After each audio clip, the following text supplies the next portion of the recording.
I'm Dr. Tara, and this is Hopeful Hints, a podcast where you'll receive quick, hopeful hints on all things women's health and infertility. Here, you will find education, inspiration, and most importantly, find peace and empowerment as you walk through the next steps in your healthcare journey. Welcome to Hopeful Hints. I am your host, Dr. Tara, and today we are talking about a topic that just does not get talked about enough, and that is women taking care of themselves and putting everything off to the side and taking care of them first. So, May is Women's Health Awareness Month, and it's also Postpartum Mental Health Awareness Month. And so, it's really two important topics. Again, the postpartum period. We've maybe been told or not known that certain parts of our postpartum experience and journey are not normal. They require some attention to take care of ourselves.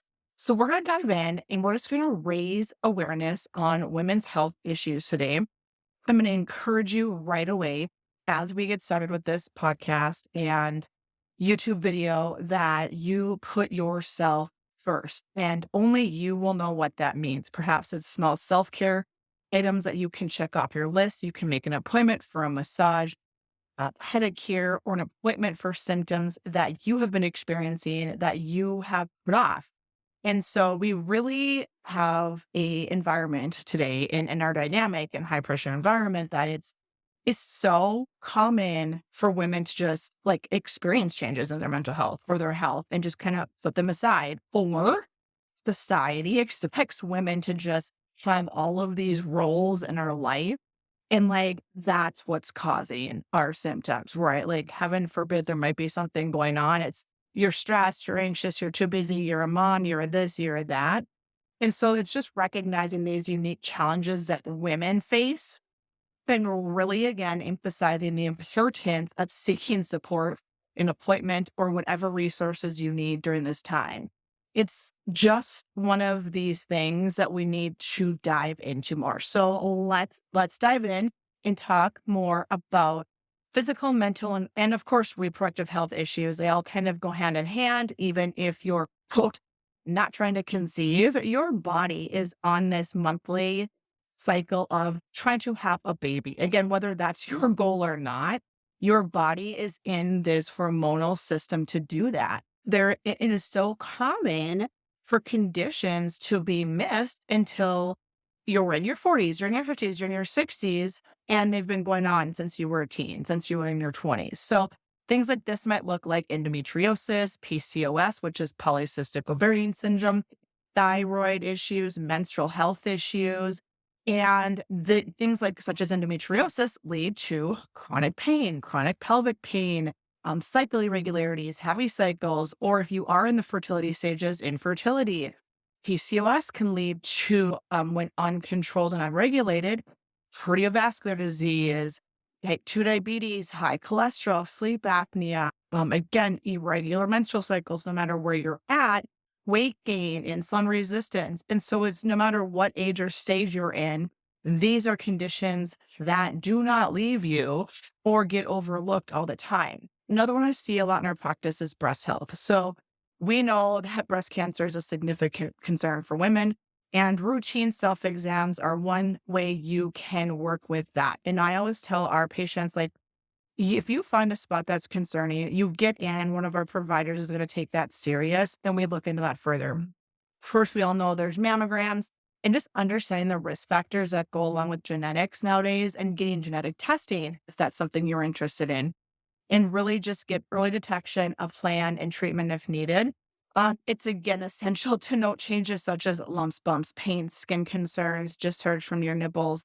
Anything that you are concerned about should be taken serious immediately with prompt attention. Cardiovascular disease, this is one area too where I think heart disease remains actually a leading cause of death among women in the United States, but yet we don't look at what is leading up to that. Yes, there's genetics, but have you had long-standing cholesterol issues? Have you had long-standing hormone imbalance that is contributing to cholesterol? Because yes, they do go hand in hand. Have you had long-standing insulin resistance issues that were untreated, undetected, unbeknownst to your healthcare provider, that are leading to your risk of cardiovascular disease. And we've got to start taking these things more serious. We have to recognize symptoms such as, women have different chest pain than a male would experience, or different symptoms, or indigestion, shortness of breath, fatigue going on as well. And then it often looks, we'll have nausea and heartburn and indigestion. Surely it's, reflux or insert whatever, and it gets dismissed. And then we have heart attack rates that are higher in women as well. The jaw and neck, upper back pain, dizziness, unusual fatigue. Really just having someone who listens to you and understands that these could be cardiovascular disease is also very important in your healthcare plan. Mental health is overlooked. Women are actually at a higher risk of mental health conditions, including depression and anxiety. And again, society is doing better at this. They've made great strides in diminishing the stigma, but it still exists. There's this persistent belief that, like, if we seek help, we are weak, or what will my employer, what will my spouse, insert whatever, think of me.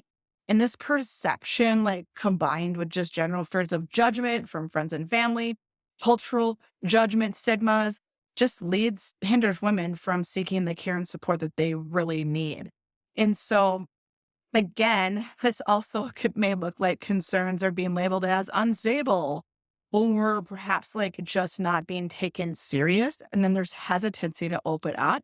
And so, we have to take, again, any concern and grow your team, have a mental health professional. I do have a rule as well in our practice. If you do not feel that you connect with your mental health provider after approximately 2 visits, we find you a new one.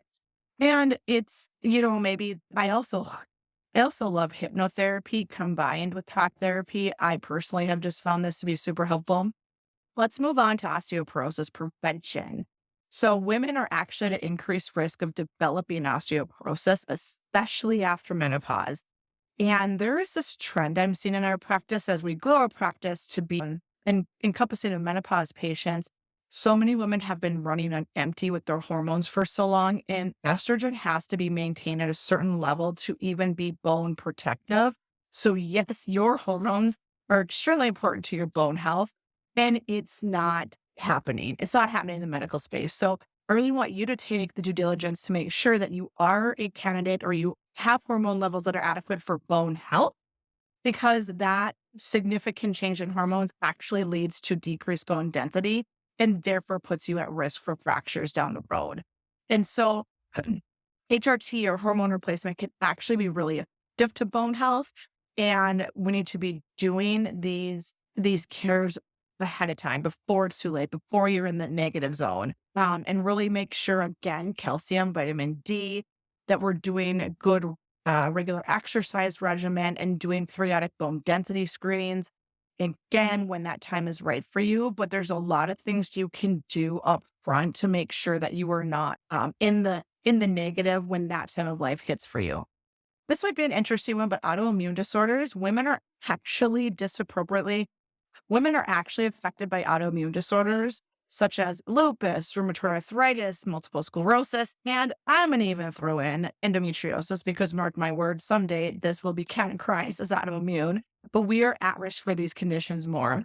And some of these symptoms might look like joint pain, fatigue, unexplained rash, skin changes. These need to be taken more serious than they are.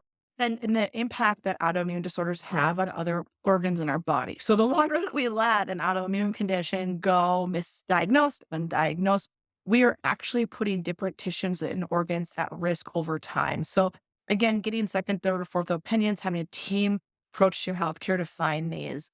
It's really important to recognize symptoms. And let's talk about, again, some symptoms that I really want you guys to walk away with today and say, you know what, hey, I'm going to get a second, third, or fourth opinion on this. I'm going to draw my team around this if you are not feeling well. So persistent pain, chronic pain, particularly to the pelvis, breast, joints, there's underlying conditions causing that. And no, you're not getting old. So I have a lot of 40-year-old women in here like, well, that's just part of getting old. Even in your 50s, it's like, no, there's a reason this is going on. And we need to address that. Unexplained weight changes, that's up or down. So if you're somebody who, no matter what you do, you cannot gain weight, or you're somebody that out of nowhere you gain weight, or out of nowhere you like just gain this weight and you are still doing the same thing, no changes in your routine, that is a red flag. And I say to the weight part, only you get to decide. I don't care if society, as I'm air quoting this, thinks that, oh, well, you're not overweight. You look great. If you notice a change in your weight, it is a concern. Mood changes. So again, anxiety, depression, irritability, maybe you could actually pin it to a certain part of your menstrual cycle. PMDD goes misdiagnosed and missed all the time. We find that in our practice so often. Irregular bleeding. So changes in menstrual cycles, heavy bleeding, skipping bleeding, bleeding for 2 weeks and then not getting it for 40 or 50 days is a concern no matter what your age may be. Changes in heart health. Again, chest pain, shortness of breath, dizziness. You gotta get to the ER and start taking these things more serious, and you gotta follow up. Again, even if they find nothing in the ER, I see so often women going back in hours later, and you're having a heart attack at that point. So never ever hesitate to go in with concerning symptoms. Persistent fatigue. So it is not normal for us to be tired of, contrary to what society tells us. I'm also going to add afternoon crashes are a red flag, and feeling tired after eating is a red flag. And again, women, please take this serious. We see this every day, literally in our practice. Those are questions that are built into our intake. It's like, do you get tired after eating? Do you have afternoon fatigue or crashes? Are you crashing at the end of your workday? Like, it's normal for us to be tired some days after work, but when it's day after day after day after day, we've got to go down the road. Anemia is missed all the time. Thyroid issues are missed all the time, and insulin resistance, and along with other things as well. So let's get your regular checkups. Let's have you educated as a patient. You guys know your body best. You are with your body 24/7, not a healthcare provider. It is okay to use social media and the internet to educate yourself and go down these trails of what could be going on. These platforms could provide, seriously, a wealth of information and resources for you to understand your symptoms, to feel validated, to see what is going on in the medical field with these symptoms, and learn from other healthcare providers across the world. So never hesitate. I tell my patients, like, tell me, what have you found on the internet? What are you seeing?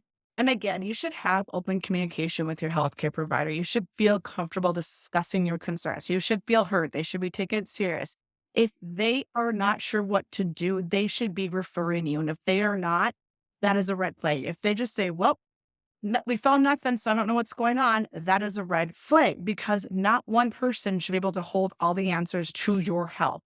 Healthcare providers need to understand the power of referrals or seeking a team approach to your healthcare as a patient. And if they don't, take that into your hands, do that yourself. And then I want you to really just really walk away with self-care. And self-care is going to look very different for everybody. Commit to doing something for you every day and really working on saying no, putting barriers up, because that's actually part of stress management. Saying no to certain committees, saying no to things that don't bring you joy, and prioritizing yourself. Here's to Women's Health Care Awareness Month and raising awareness on women and us taking care of ourselves better, and recognizing that, healthcare needs to get better for women. It just does. And I hope that we can start seeing that change happen. I know our practice is committed to that and reinventing what healthcare for women looks like, and just really taking your symptoms serious. So you should feel heard by your healthcare provider.